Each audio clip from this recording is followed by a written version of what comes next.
Hello everyone and welcome back to yet another different style of video. Will it ever end? Probably not. Anyway, in today's video I'm sharing some quick reviews of the things that I read, watched or listened to in September 2022. Talking about literature, film and other media is an interest of mine and I love expanding my horizons. So I'm hoping these little snapshots will help others explore beyond their usual genre or favourite mediums and start a conversation about these works. So in quickfire style, I'm going to power through a few reviews.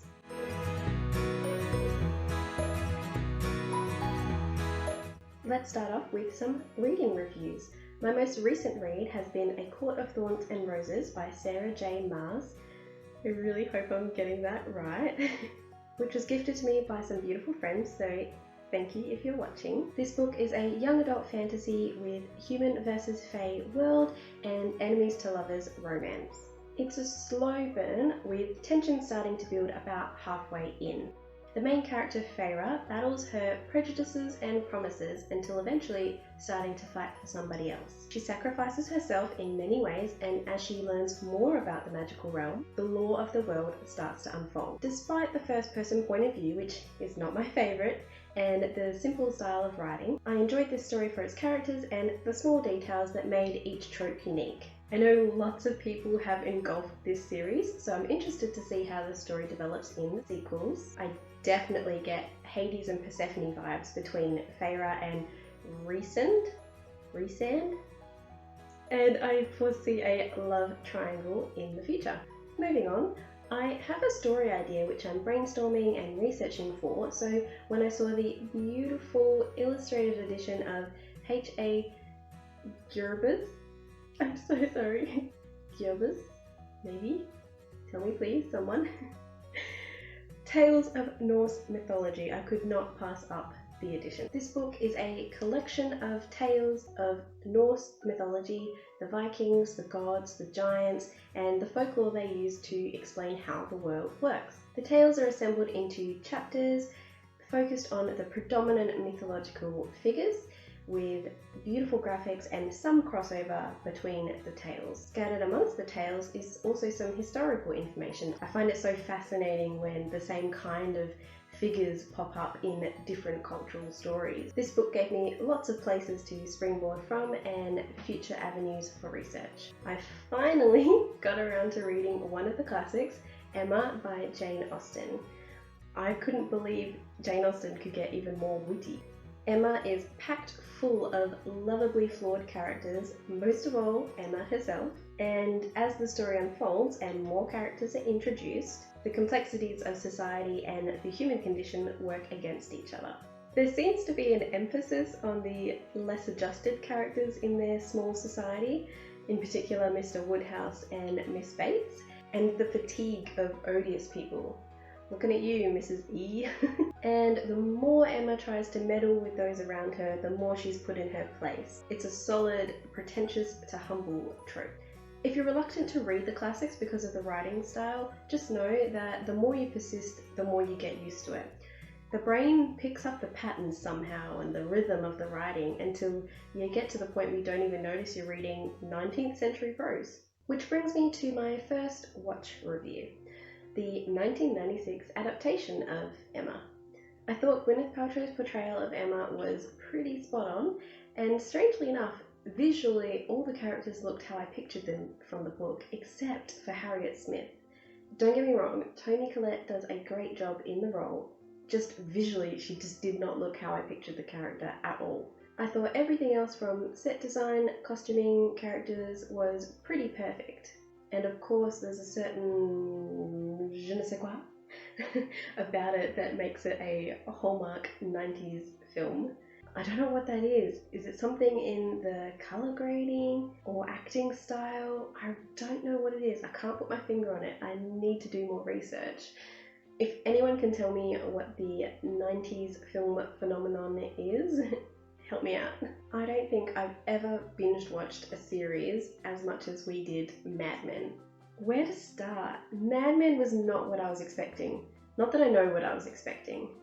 The story follows the chaotic lives of the men and some women in the advertising business in the 60s.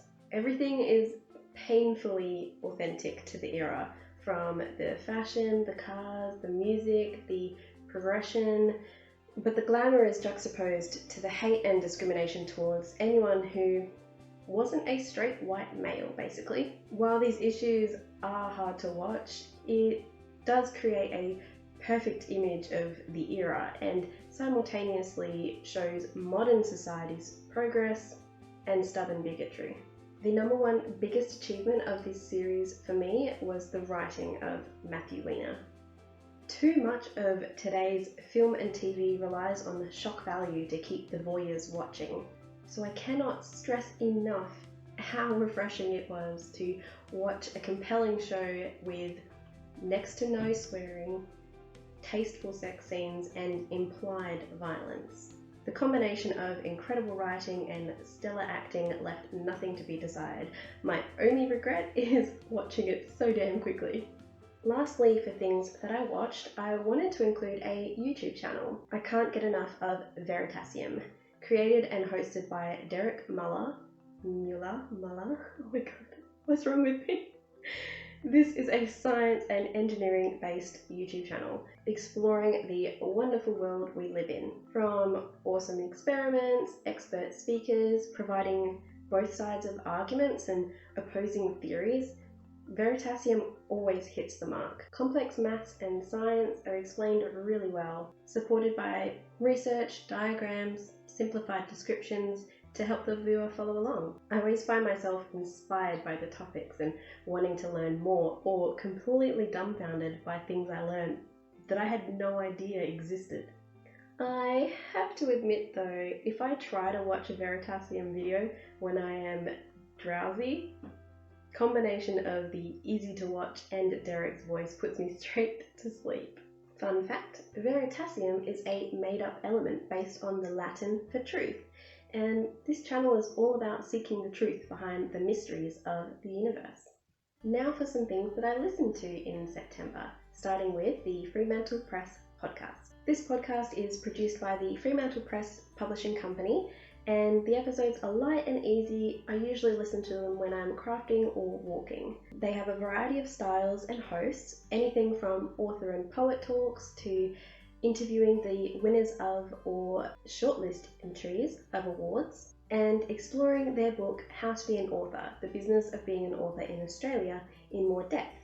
This book has been a huge leg up for me at the start of my creative career, giving me a sense of direction when it felt like there were no obvious steps to take. Even having read the book, the hosts find a way to add more to the content and even include fun little language quizzes. I'm always excited when I get that notification from the Fremantle Press podcast, and I can't wait for them to put out more episodes of the How to Be an Author series.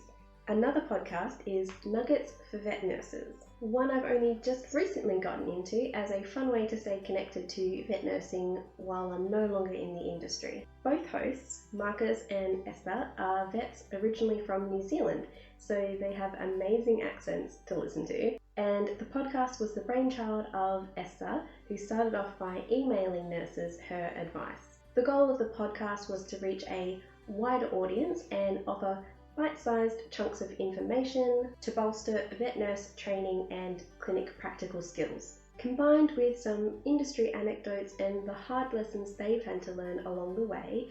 The education style is informative but laid back. The hosts have a great sense of humour, and apparently the little ditty at the start and end of the episode is actually Esther on her violin. My third listening review is the Smartless podcast, hosted by Jason Bateman, Sean Hayes and Will Arnett. The premise of this podcast is they sit down with someone from any industry really, but generally seems to be performance based, and they sit down to have a less orthodox interview. There's plenty of shade thrown around between the hosts and eventually inside jokes that get you going every time. I love the hosting style and the way they mix standard and out-of-the-box questions. The conversations feel authentic, like we get to see who these famous people are without the cameras and scripts. It's always interesting to learn how they know these people and how their minds tick. I love the reveal of the secret guests and the banter throughout the episodes, as well as the cute little robot jingle at the start and end of the episodes. You can rely on a wholesome chat and some laughter with the Smartless podcast. To finish up, I just wanted to throw in some honourable mentions, mostly from previous months. Go Gently, a book written by Bonnie Wright, is a great resource and provides plenty of insight into the climate crisis and actionable steps we can all take to be more sustainable. The book includes expert speakers, how-tos, and recipes to get you started. I could do a whole video on this book, but I don't need to because Go Gently has its own YouTube channel, so check it out. Back in May, I think, I read Wildflower by Monique Mulligan, which has dual timelines set in Australia in the late 70s and late 90s. With plenty of twists along the way, this book speaks out against domestic violence and the cop-out cultures of boys will be boys and not my business. Top Gun Maverick, an epic sequel 36 years later, packed with more than just planes and macho men. I saw it in the cinema twice, and honestly, I would see it again. If you haven't watched the first one in a while, I would recommend rewatching it, though there are plenty of nostalgic callbacks to tie them together nicely. And lastly, Baz Luhrmann's Elvis, a heartbreaking insight into yet another legend who had so much talent and love to give the world, but was pushed over the edge by those he trusted, and of course, didn't have the support network around him. Told with the Baz Luhrmann spectacle, it was hard not to sing along to this one in the cinema. So there you go, a quick fire review of some of the things I read, watched, or listened to recently. I hope you explore some of them if you haven't already, and feel free to continue the discussion in the comments. I'd love to hear your thoughts on some of these works. But in the meantime, you know the drill. Like a video to feed the creator for a day, subscribe to support them forever. Until next time, keep exploring. I really want the aircon on, but it's too noisy. Come on. This little water. Oh my gosh, Blaine. It's always the same. From set to dine, what the heck? Explained really well for the channel, for the show. The conversation style, feed the creator for a day.